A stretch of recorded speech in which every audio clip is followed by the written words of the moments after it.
My breathing is steady and shallow, the exhales causing slight disturbances in the fog around me, my shoes making a constant smack on the pavement. The mist acts like a thin blanket, dampening my senses, making the world just a little quieter, a little calmer.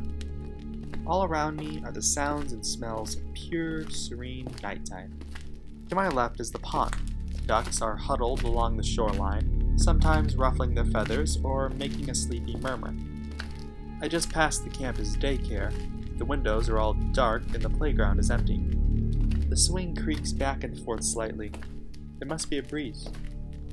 I'm on my way back after a long night of studying. It's around 2 a.m. The cafeteria in the university hall is open all the time so students can study late for upcoming finals. I'm not much of a cram studier, so I'm way ahead. I don't have any exams for a few days. I should have made plans to stay at Erin's place. She lives on campus in the dorms, and she gave me a copy of her key, which is completely against the rules, by the way, but she figured I might need a place to crash if I ever get too drunk at a campus party.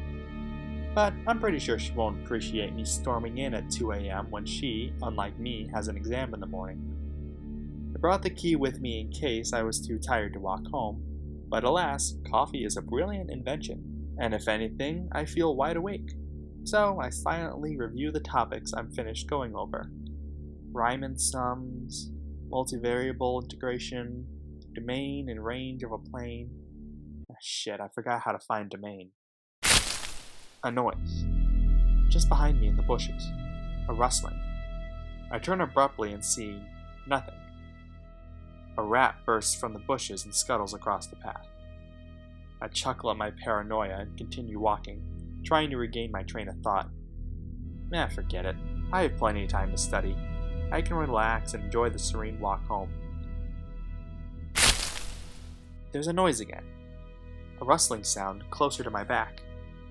I don't bother to turn around this time, knowing logically that the sound is likely attributed to some other small nighttime creature. But I hasten my pace a little bit, silently admonishing myself for being so ridiculous. I turn right onto a dirt path, my favorite shortcut, which leads away from the edge of the pond. There aren't any street lamps along this route, but it gets me home faster than the alternative. To my left are trees. Not a full-blown forest or anything, just some shrubbery planted on campus in an attempt to make it look prettier. On my right is a fenced construction site. The breeze makes an eerie sound when it blows through the skeletal frame of the unfinished building. Starlings are gathered in the trees just above my head, noisily expressing their distaste for my presence on their path. Their twittering and chattering is a comforting distraction from the eerie sounds emanating from the unfinished building beside me. The fog has mostly lifted, and I catch the movement out of the corner of my eye, ever so small, just beyond the fence of the construction zone. A fleeting shadow, like a piece of garbage blowing around in open space. I stopped. For some reason, I need to look, to see if maybe, just maybe, someone is in the empty building. Vandals? Maybe. I squint and move closer, grasping onto the chain link in an attempt to see into the dim area behind the boundary, but I see nothing. I shake my head and release my hand from the fence, causing a shudder to go through the length of it. There! A figure! Sprinting between the posts of the unfinished building! I know I saw it, but by the time I focused my eyes into the darkness, it disappeared again. Then a figure, graceful and ghastly all at once, otherworldly in some effable way, steps out from behind a pile of dirt into the open middle of the site and stares at me. Without being able to discern eyes or any features at all, I know the figure is looking at me. I startle abruptly, turn away from the fence, and I start walking again, even faster now. I glance over into the construction site as I move, and the figure is still there, a distance away, but walking in pace with me. I speed up, an instinctive prickling sensation of flight running up my spine and making my hair stand on end. Multiple thoughts rushing through my head. How many copies did I have today? Am I hallucinating? Just get home. Just get home. Just get home. Then I glance again and the figure is gone, but the sick feeling of being followed is still in the pit of my stomach. I can see a light ahead, and I know I'm almost to the street, so I speed up another notch, almost to the safety and comfort of suburbia, almost in the warm glow of street lamps, almost past the looming construction site. I put my head down and walk even faster. My legs are burning, and it's everything I can do to not burst into a full-blown sprint. I look up to see how much closer I am, and it's there, in front of me. The figure is at the end of the path, standing under the streetlight. It's watching me. Not quite human somehow. I come to a halt. Now I know I'm in trouble. I stand there for a split second. It watching me watching it. And suddenly, abruptly, like some horrible, inverted flash of lightning, the street lamp goes out and I'm plunged into the darkness. I can't see it anymore, but I'm not willing to believe it can't see me. So I turn and run. The moonlight occasionally flashes between the trees. The starlings are gone. I can't sense a breeze. I have no idea where I am on the path, and I'm scared, terrified. I can hear it behind me. A ghastly, curdled, gasping sound accompanied by a pattering of the thing's footsteps. They're getting closer. Closer. Closer! I'm still running, but I shrug off my backpack, letting it fall to the ground, and I glance back. In the flashes of moonlight, I see the thing tumble to the ground, tripped up on my backpack. Definitely not human. I start running faster. There's the pond. I can see it just ahead. The moon reflected in the still water. I reach my turn and get an idea. I sprint in the direction of Aaron's dorm building. I can still hear the thing behind me, but it sounds further away now. I gain some distance when it tripped. I force my legs to go even faster. I'm panting and I can't feel my legs. I run past the campus daycare, back past the cafeteria, and I burst into the courtyard of Aaron's building, sprinting towards the light above the solid steel door, already digging into my pocket for the key. The key. Was it in my pocket? Or did I put it in my backpack? Shit. I'm at the door now. The thing is behind me. I know it's getting closer. The light above the door goes out. I fumble into the darkness, desperately digging in my pocket. The sounds of the thing behind me are getting louder and louder and... Yes! The key! I'm sweating as I pull the key from my pocket and urgently feel around for the keyhole. Oh God, why did the light have to go out? The key slides into the lock. I turn it, throw open the door, rush inside the warmth of the lobby, and slam the door behind me. Silence. The thing throws itself against the steel door. A garbled cry of anger sounds from beyond the door, and then there's nothing, except what sounds like a chuckle. And then the thing was gone.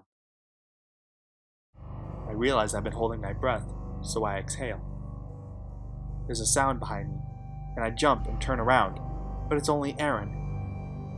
"Morgan?" she says, and I begin to sob. I don't ever cry, but I started bawling. What the fuck? Okay, whoa, what the hell is going on? I heard banging, it woke me up, and well, obviously my room is right here, so I come to see what happened. Are you okay? Why are you crying?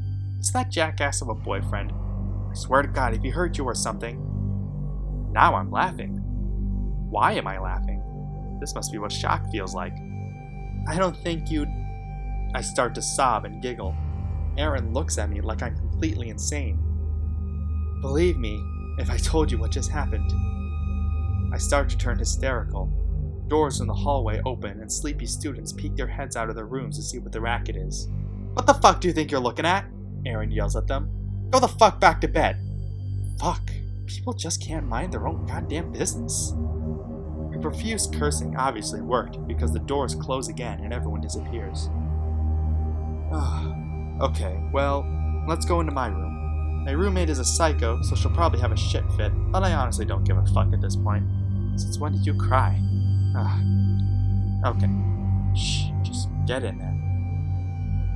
She leads a hysterical me into her room, and sure enough, her roommate, I think her name is Sue, gives a dirty look and makes a show of jabbing her earbuds in and turning her iPod on loud, then rolling over and yanking the covers over her head.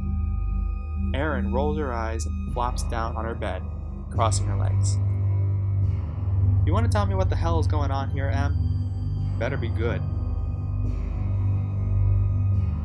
Sometime later, in the early hours of the morning, following a long, incredulous lecture from Erin about the effects of staying up too late, plus a tangent lecture about how she, unlike some people, has an exam to write in a few hours, she banishes me to her dorm room floor with a blanket and a rolled up hoodie for a pillow and demands I go to sleep. Still convinced I haven't imagined the horror of the night, I grudgingly close my eyes, but flashes of the thing's face dart across my eyelids, and I realize that attempting to sleep is futile. My phone had been in my pocket rather than in my backpack, along with Erin's key. I picked it up and seriously consider, for about half a second, calling the police. But what would I tell them? The key! Shit! What did I do with it?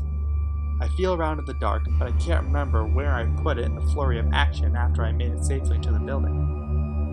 Erin is snoring lightly, and I figure she'll stay that way for at least a couple more hours, so I resolve to find the key later, and in the meantime take advantage of the residence facilities. Maybe after a long shower I'll be able to convince myself I've imagined the whole ordeal, or wake up and realize I've been asleep in the cafeteria all this time, or maybe I'll just feel a little bit less crazy. I quietly steal a towel from one of Erin's drawers. It's a good thing I know I can borrow her stuff without asking. Waking Erin up is never a very fun activity. I quietly unlock Erin's door from the inside, since I can't find the key and I don't care to get locked out, and creep into the warmly lit hallway, tiptoeing my way towards the bathroom. My stomach suddenly drops, like when you realize you forgot to do something very, very important. I realize with sickly understanding, I don't know what I did with Erin's key, because I never retrieved it from the outside lock. The whole night comes rushing back to me. The darkness as the light above the door was extinguished. My panic to get inside to safety, slamming the door behind me, the horrible sound of the thing chuckling.